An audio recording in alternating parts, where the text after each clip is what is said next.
Hey, Michael Church, Crawl Space Ninja. Today I have 15 crawl space waterproofing mistakes for you to avoid. Now, this is a very lengthy list, and to be honest with you, I go more in depth on each of these on our blog. So I'm going to put a link to the blog down below if you want to read a little bit more about that. But I'm going to cover each one of these briefly. And also, if you haven't checked out our DIY store, we now have an insul barrier back online. That's a crawl space foundation wall insulation that's really great for you DIYers out there.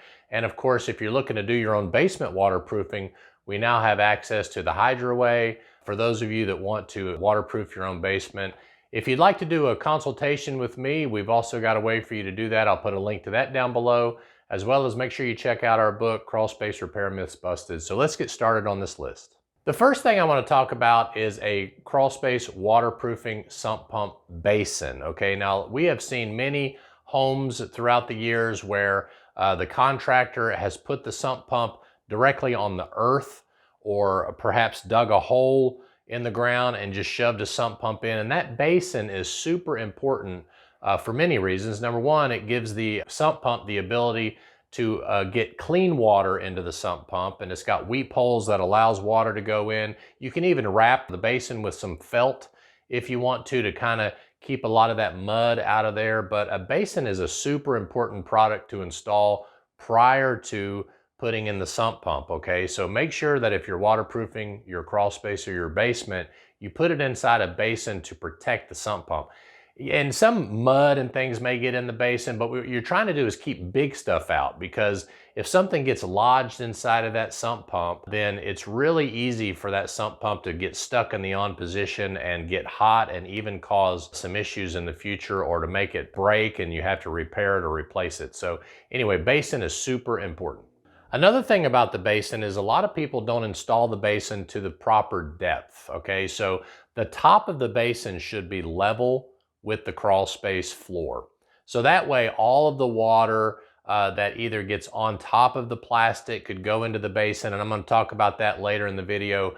But you want to get that basin as deep as it can, because water is going to naturally gravitate to the lowest part of the crawl space where it has access to exit the crawl space. And that basin, if you can get it 2 to 3 feet deep, depending on how big your basin is. Ours is a 15-gallon. So get it as deep as you can, make sure it's level. Check out the crawl space $25,000 redo video that we did, where you can see that basin is above the ground. You want to make sure that you get that basin as low as possible. This seems like a weird mistake to bring up, but a lot of contractors don't bury the pipe into the ground. So we've seen many homes that we've inspected. Of course, the homeowner thought they were getting a good contractor that was less expensive than us. So they go in and you know, they do a great job around the door where they feel like the homeowner is going to crawl in and check things out. But when it gets further back into that crawl space, they start to put the French drain or the HydroWay or the NDS Easy Flow on top of the ground. They don't even take the time to dig out the proper trench and bury the pipe. So of course, that is a huge waterproofing mistake that you should avoid. Whenever you're hiring a contractor to install your waterproofing or water management system, make sure they show you pictures of all of the install that they've done prior to putting the plastic down. And we've even seen companies put clear plastic down that you could see that the pipe wasn't even buried, so they didn't even try to hide it, but they didn't think the homeowner would go far enough back in there to see the issue. Gravity feeding that drain pipe also is not recommended for a few reasons. Number one, most homes are not set up to where the gravity fed French drain or waterproofing pipe will get to the street.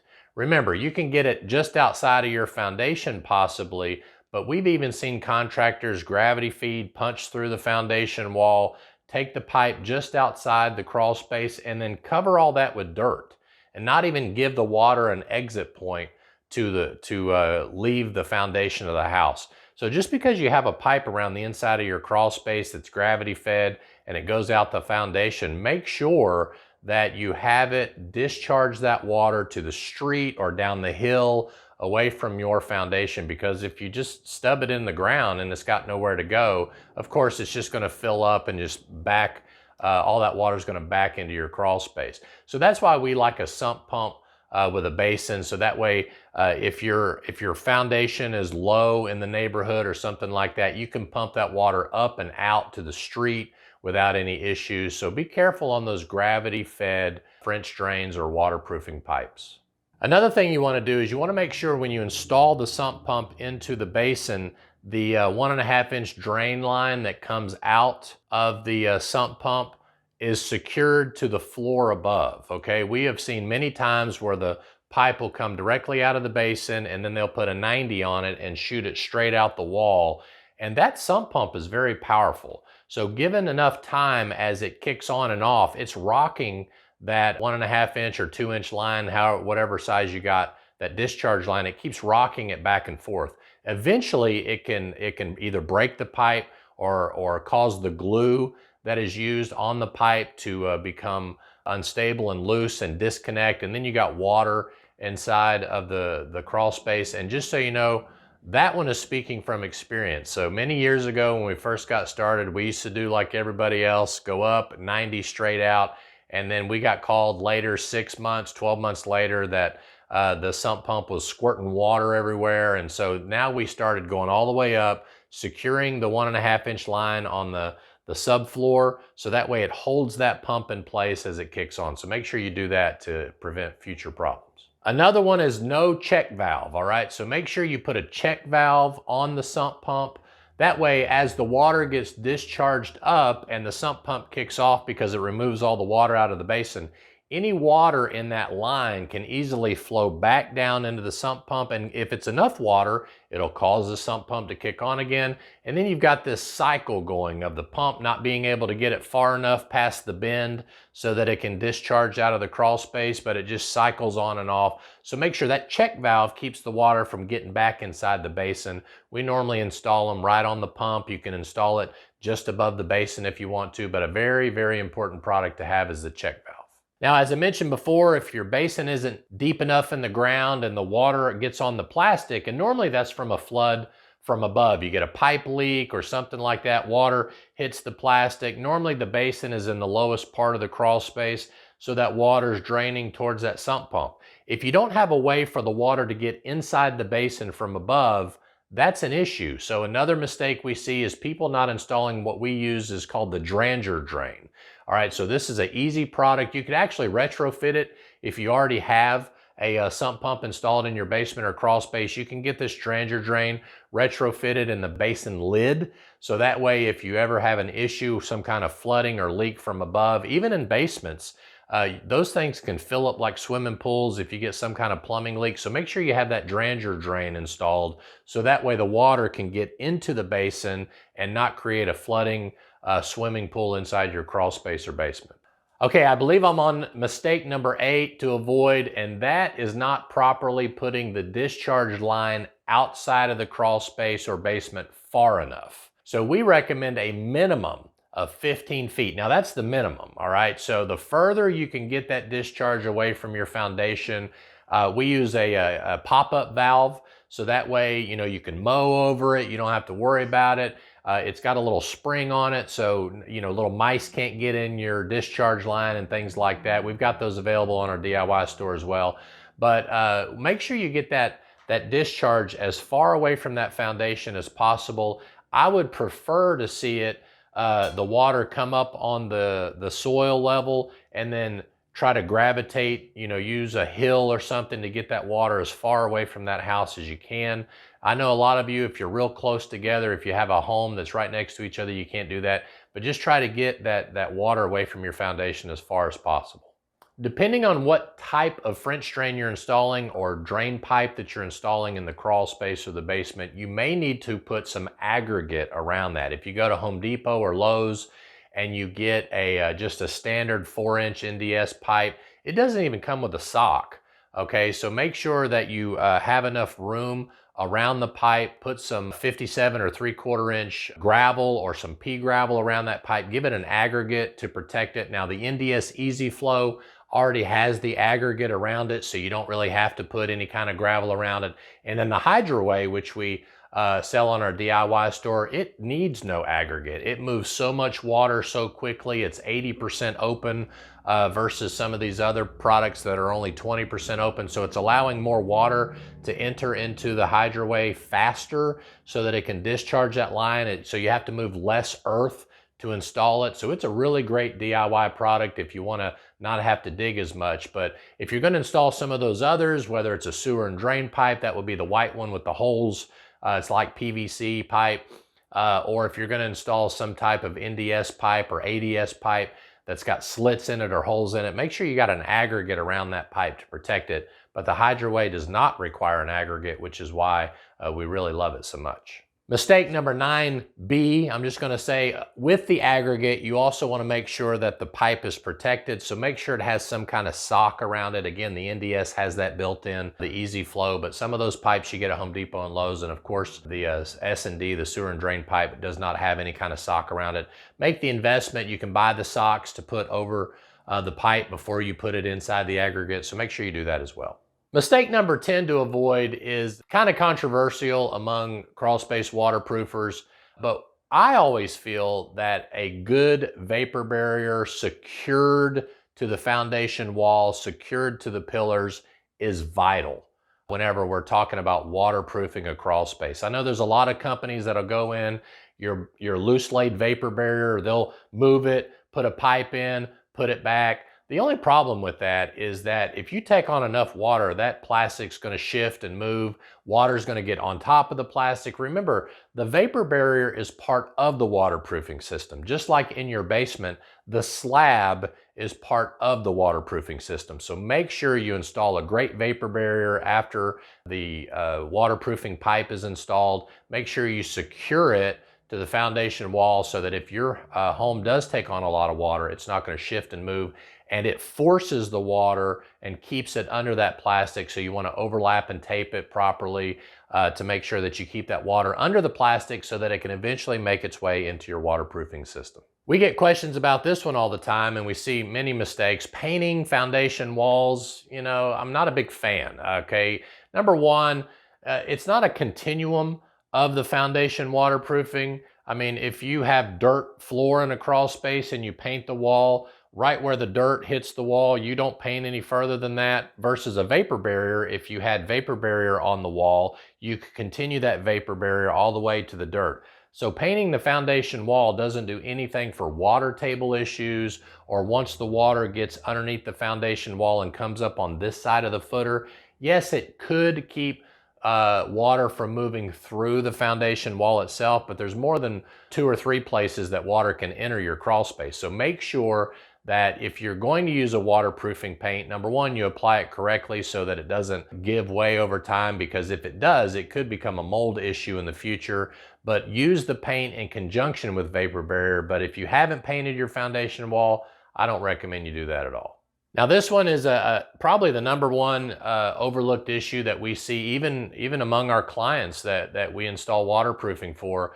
They don't buy a battery backup system, okay? Now, if you think about when your basement or your crawl space is most likely to flood is during a storm. When are you most likely to lose power? During a storm. If you're going to invest all that money into a waterproofing system, I would highly recommend, again, it's an investment. Invest in a battery backup system. The SEC products that we've got on our website, they are fantastic. They can be retrofitted to your current sump pump, so you don't have to worry about taking out the old one and putting in a dual sump pump scenario. It uses your current sump pump. It just switches it from an AC to a DC. It runs on a marine battery. You can do up to 3 marine batteries. So make sure we even have the 1622, which does 1 horsepower pumps and above, I believe, if you want to check that one out. So we've got a couple different options on the battery backups nowadays, and I recommend you install a battery backup immediately, so that way if you lose power down there, you can have that sump pump run even during a power loss, because that's probably when you're going to use it the most anyway. Now this goes along with the discharge line for the sump pump. You want to make sure you have those downspout extensions installed and discharged far away. Okay, so if your downspout is dropping water right next to your foundation and then you're adding all of that roof water to this waterproofing system inside your basement or your crawl space, that is totally unnecessary water that needs to be addressed by that sump pump and that system. So extend those downspouts. Get them, a minimum, again, 15 feet or further away from your house if you can. You can run them to an NDS pop-up valve. You can get them down the hill, run them to the street. Whatever you need to do, invest in that as well. That's a great way to get all that foundation water. It's going to use less energy because the sump pump doesn't have to run as often to take care of that roof water as well. So extend those downspouts as quickly as you can, even as part of the waterproofing project. Make sure you do that. Okay, we're getting close to the end here. Number 13 is the door. I'm going to show you a few pictures or a video of a door that we did. We did an inspection, and the door, it didn't have a threshold. Okay, a crawl space door needs a threshold, because if the door does not have a threshold, then the water is going to run right under the door, right on top of your newly encapsulated plastic and all that, and just mud up everything. And again, once the water gets on top of the plastic, it does not have access to the waterproofing system that you've installed under the plastic until it makes its way to the sump pump where the Dranjer drain is. And you certainly don't want muddy, nasty water from your yard clogging up that Dranjer drain and that sump pump. So make sure you build a proper door with a threshold.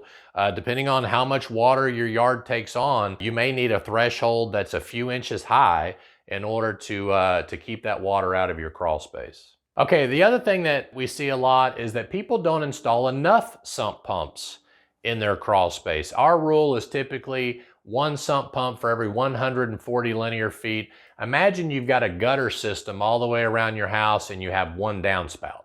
That's kind of the same way that you need to think about sump pumps. The bigger your home, the bigger your crawl space, the more sump pumps you're going to use.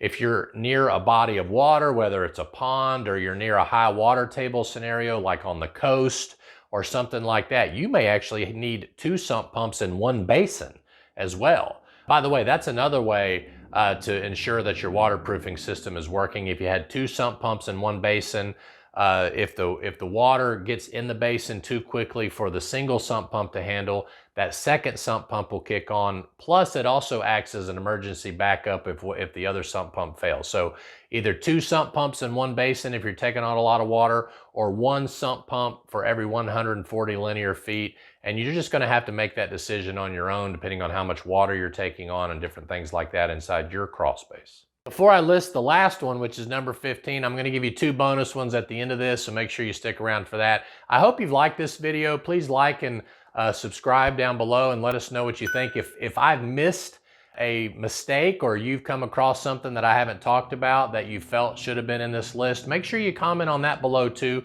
But the last thing that we recommend you do, not to mention the 2 bonus ones I'm going to come up with, is make sure you install a water alarm system. These things are very inexpensive. Typically, you can get ones that, like the Govies and things like that on Amazon. I'll put a link to one of those down below. But you can also get the little Watchdog 9-volt battery. You put it next to the sump pump. If that sump pump fails and the water gets on the plastic, you may want to put it by the water heater if it's down there, or by the HVAC system condensate pump if it's down there. Anywhere down there, if you've got a water softener, put those things around the area so that way it can alarm you or set off an alarm if water gets on top of the plastic. That's a good indicator that the system has failed, or maybe you get a leak from above. I recommend these things around toilets and drain pans. I had a HVAC up in my attic. I put it in the drain pan. That thing started going off, and it alerted me that the condensate line from the drain pan had clogged. Very inexpensive, great alarm systems to let you know about water issues around, refrigerators with ice makers, around your washing machine. Just a very inexpensive way to keep those around. I highly recommend alarms in crawl spaces and basements as well. So our 2 bonuses, number 1, people ask me all the time, do I need to install weep holes in a crawl space? Typically, no, you don't have to worry about drilling weep holes around the foundation wall of a crawl space. The basement guys do that all the time. They'll put the weep holes in to make sure that the water exits into, they're trying to direct it to a track that they have installed right there. But a waterproofing crawl space job, as long as you got the plastic down really well, if the water table comes up, plastic's going to keep it in place, direct it to the pipe. Weep holes are not necessary. If you want to do it, it doesn't hurt it, but you know, we found over the years it's not really a necessary thing. It saves you a lot of time if you're doing it yourself. And of course, the last tip I have for you, don't go cheap. You know, this is a very important problem that you're trying to address. Make sure you buy great products if you're going to do it yourself. We love the Flowtech sump pumps. They're on our DIY store. 5-year warranty, cast iron product, just a really good, that's why we go with the Hydraway. Just a great product, moves a lot of water. If you're gonna hire a contractor, don't hire based on price. Check their warranty, check their reviews. You know, a lot of times we're more expensive because we're adding more features into the crawl space to keep it worry-free. So, you know, if you don't want to deal with this in the future, then make sure you hire a good quality. And I'm not saying everybody who's more expensive is good quality, but don't let the price be your deciding factor. Do your research on your crawl space encapsulation contractor. Make sure they know what they're doing, and make sure you get that job done correctly, and you'll have a worry-free crawl space or basement for years to come. I'm Michael Church, Crawl Space Ninja. We hope you make it a happy and blessed day. Make sure you check out that blog. If I missed anything, comment below what you think about this video, and we'll see you later.